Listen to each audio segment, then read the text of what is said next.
La loi de l'esprit de vie m'a affranchi en Jésus-Christ de la loi du péché et de la mort. Romains 8:2. Or, par la loi, je suis mort à la loi afin de vivre pour Dieu. J'ai été crucifié avec Dieu. Si je vis, ce n'est plus moi qui vis, c'est Christ qui vit en moi. Et si je vis encore dans la chair, je vis dans la foi du Fils de Dieu, qui m'a aimé et s'est livré lui-même pour moi. Galates 2:19. Le suivant est cet aspect de la loi de la vie est représenté par Abraham. Nous faisons connaissance avec Abraham à la fin du chapitre 11e de la Genèse. En parlant de cet aspect de la loi de la vie que représente Noé, nous avons vu la nécessité d'être sur la base de la résurrection, ce qui signifie que toute la base de la nature, du moi, de la nature pécheresse, de l'âme animale a été répudiée et que pour nous, elle a été laissée de l'autre côté d'un déluge, d'un baptême de mort, de vieil homme est mort.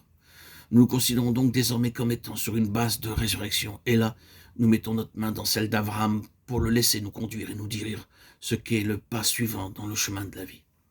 Ici, en un mot, nous trouvons la loi de la vie liée à la foi. La vie en Christ est une vie de foi. Lorsque nous arrivons sur une base de résurrection, par une expérience semblable à celle de Noé, nous sommes inévitablement sur une base de foi. Il est bon que nous le reconnaissions aussitôt. Il est très beau de contempler la vie de résurrection. Chacun de nous donnera une réponse à cette idée. Nous n'aurons aucune controverse ni aucune difficulté à l'accepter.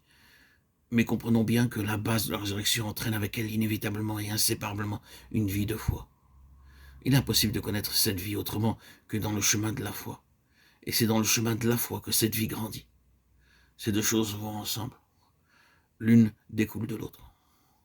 La dernière chose que nous avions souligné dans notre méditation sur Noé a été ce petit mot « sortir ».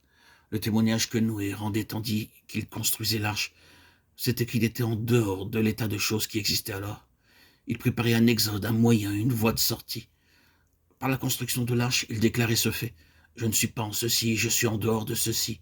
Nous ne sommes donc pas surpris de ce que les premiers mots qui nous soient dits au sujet d'Abraham soient ceci. « Quitte ton pays, sors ». Nous sommes sur le même terrain. Mais arriver sur une base de résurrection signifie arriver sur une base de foi. Noé symbolise la résurrection et Abraham, la foi. Quitte ton pays, sors. La vie elle-même est une vie de foi. Nous ne parlons pas ici de la manière de vivre. C'est la vie elle-même qui est une vie de foi. Et la foi qui est la foi du Fils de Dieu est la vie. Ceci, naturellement, n'est pas une parole profonde. Nous n'aurions qu'à l'exprimer dans le sens inverse pour voir combien elle est simple et élémentaire. Tout ce qui n'est pas foi aura toujours la nature de la mort. Le doute est mort. L'incrédulité est mort. Le manque de confiance est mort, comme toutes les choses de cette catégorie. Les questions, les controverses, tout ce qui est dépourvu d'une simple foi ne peut que nous amener dans une impasse, nous mettre sous un arrêt. C'est la mort. Nous voyons donc la loi de la vie opérer avec Abraham dans la ligne de la foi, une foi qui agit de plus en plus profondément, qui produit la vie dans une mesure toujours grandissante. Ces deux choses vont ensemble.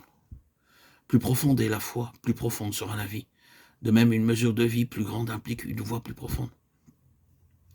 Nous remarquons qu'ici encore nous revenons au mal fait par Adam pour le renverser.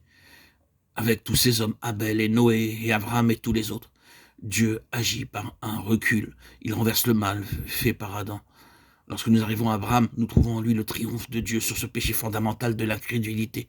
Tout le triomphe de Dieu sur ce péché fondamental de l'incrédulité. Tous ces hommes sont des figures qui dirigent vers celui qui est vrai.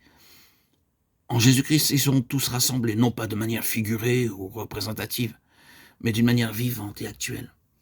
Et le triomphe qu'a eu Satan dans la séduction et la chute d'Adam sera complètement renversé, entièrement détruit. Car Christ a été manifesté pour détruire les œuvres du diable.